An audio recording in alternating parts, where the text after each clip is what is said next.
কচু খাইবার দিন আয়া পড়তেছে বন্ধুরা। তো আমরা বাড়িতে ফ্যান কচু গাছ, তো তোমরা কি কচু কইটা তোমরা অবশ্যই কমেন্টে জানাইও।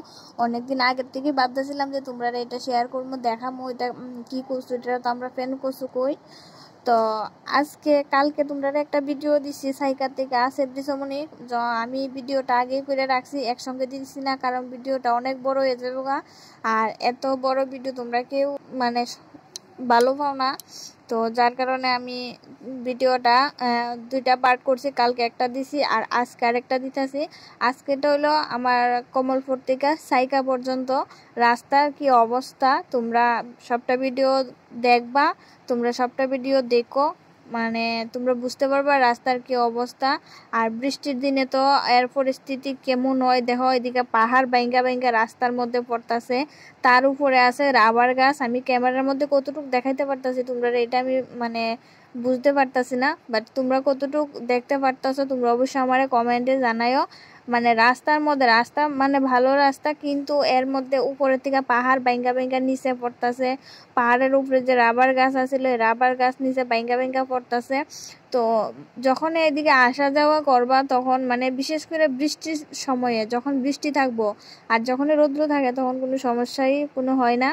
তো যার কারণে তোমরা বৃষ্টির মধ্যে যারা এই আসা যাওয়া করবা তারা খুব সাবধানে আসা যাওয়া করবা, কারণ পাহাড় কোন সময় কোন দিক থেকে বাইঙ্গা পড়ে বা উপরের থেকে গাছ কোন সময় কোন দিক থেকে বাইঙ্গা পড়ে কেউ কইতে পারে না। কারণ বিপদ যখন আয়ে, বিপদ কিন্তু কই আয়ে না, বিপদ কিন্তু হঠাৎ করে আয়ে। যেমন কালকে যে হইলো আমরা সাথে হঠাৎ করে আমরা বাইক লিয়ে পড়ে গেলাম, তো এটা কিন্তু আমরা আগে জানতাম না যে আমরা সঙ্গে এমন একটা দুর্ঘটনা হইব। যাই হোক অল্পতে ভগবান বাঁচাইছে, তো তার জন্য তোমরা আমি আগের থেকেই সতর্ক করতেছি। তো তোমরা এই রাস্তা দিয়া খুব সাবধানে আসা যাওয়া করবা। রাস্তা খুবই দেখতে সুন্দর, বাট কিছু কিছু জায়গা, সব জায়গা না, কিছু কিছু জায়গা রাস্তার মধ্যে অনেক মানে পাইতে গেছে গা।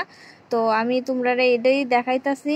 আর বিশেষ করে মানে টার্নিংটির মধ্যে অনেকটাই অসুবিধা, কারণ এদিকে জল পড়ে, সবসময় পাহাড় থেকে চুষা জল পড়ে, তো যার কারণে স্লিপ করার একটু সম্ভাবনা বেশি। তো তোমরা একটু দেখা শুনে একটু চালাইও, কারণ তাড়াহুড়া করে চালাইবা না ভাই। তোমরা আমার ভিডিও দেখতেছো সবাইরে আমি কইতাছি, দরকার পড়লে যদি সুস্থ থাকো 1 ঘন্টা পর রইলো সুস্থ অবস্থায় বাড়ি যেতে পারবা, যদি তুমি আস্তে ধীরে যাও। আর যদি তাড়াহুড়া করো, জানি না ঠাকুর কার সঙ্গে কি করব।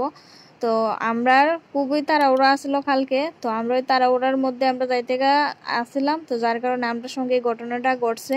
আর এই জায়গাটা দেখো বন্ধুরা, এটা তো খুব ভয়ানক জায়গা, পাথর এখানে পড়ে রাস্তার মধ্যে ছিটকাইয়া। তো আমি ক্যামেরার মধ্যে আমি উঠাইতে পারছি না, কারণ ক্যামেরাটা আমার অন করা ছিল না। আমরা সামনেও সেম আয়েসের একটা পাথর পড়ছে। তো যাই হোক কিছু হয়েছে না, তো সবাই সাবধানে থাকো। এই জায়গাটার মানে অবস্থা তো খুবই খারাপ, মানে তোমরা তো ক্যামেরার মধ্যে আমি দেখাইতেছি, তো যতটুকু পারি আমি তোমরা দেখাইতেছি। তোমরা অনেকেই এখন মানে ব্লগ ভিডিও বানায়, তারার ভিডিও দেখো, আমিও দেখছি। তো আমিও সেম রাস্তা দিয়ে আমিও আসা যাওয়া করি, ভাবলাম আমিও তোমরা সঙ্গে ছোট্ট একটা ব্লগ শেয়ার করি। আর আমি তো সবসময় তেমন কিছু ব্লগ তোমরা সঙ্গে শেয়ার করতে পারি না বিভিন্ন প্রবলেমের কারণে। তো যাই হোক, আর তোমরা অবশ্যই আমার সাথে থাকো, পাশে থাকো। তোমরা কেমন ভিডিও ভালো লাগে অবশ্যই কমেন্টে জানাও। তো আরেকটা প্রবলেম হলো যে আমার মানে 1000 সাবস্ক্রাইবার কমপ্লিট হয়ে গেছে। 4000 ঘন্টা কমপ্লিট হয়েছিল না, 3800 কত হয়েছিল। বাট হঠাৎ করে দেখি যে আমার যে ওয়াচ টাইম কাইটা নিতেছে, এখন ওয়াচ টাইম মাত্র আছে 1600। তো হঠাৎ করে কি হইলো জানি না। তো তোমরা যদি কেউ জানো অবশ্যই আমার কমেন্টে জানাও কি করার, এটাও আমি কিচ্ছু জানি না, কারণ আমি ইউটিউব সম্বন্ধে কিচ্ছু জানি না। বাট আমার ভিডিও করতে ভাল লাগে, আমি তাই ভিডিও করি। তো তোমরা যারা আসো, আমার বড় দাদা দিদি যারাই আসো, তারা অবশ্যই আমার একটু হেল্প করো, আমার একটু কয়ে দিও যে কি করতে লাগবো, কি করার, আমি চেষ্টা করবো করার। তো যাই হোক বন্ধুরা, তোমরা সঙ্গে তো আমি এটা শেয়ার করলাম রাস্তাটা। তো হঠাৎ করে মা ফোন করলো, তো কাইটা দিলাম। আমি জানি না, যখন আমি ভিডিও এডিটিং করতে বই তখন সবাই ফোন করে। তো যাই হোক তোমরা একটু ম্যানেজ করে নিও। তো আমরা এখন আয়া পড়ছি সাইকা, তো দেখতেই আসো, আর বেশি জায়গা না, আর রাস্তাটা এখানে খুবই খারাপ, অনেক কাদা এই জায়গাটার মধ্যে, ওই জায়গাটা তো আরও সাবধানে চলবা। তো দেখতে থাকো বন্ধুরা সবটা ভিডিও। তো আমি এতটুকু পর্যন্তই ভিডিওটা, আর বেশি আমি বাড়াইছি না, কারণ বাড়াইলে অনেকটা বড় হয়ে যাব। তো তোমরা আমি যেটি মানে একটু খারাপ জায়গা, এই জায়গাটি তোমরা কাছে আমি তুলে ধরছি। তো তোমরা কাছে ভিডিওটা কতটুকু তোমরা উপকারে আইব আমি জানি না। তো যাই হোক তোমরা সবাই পাশে থেকো, সবাই সাপোর্ট করো, আর ভিডিওটা এখানে আসলে শেষ করি। সবাই ভালো থেকো, সুস্থ থেকো, সাবধানে থেকো।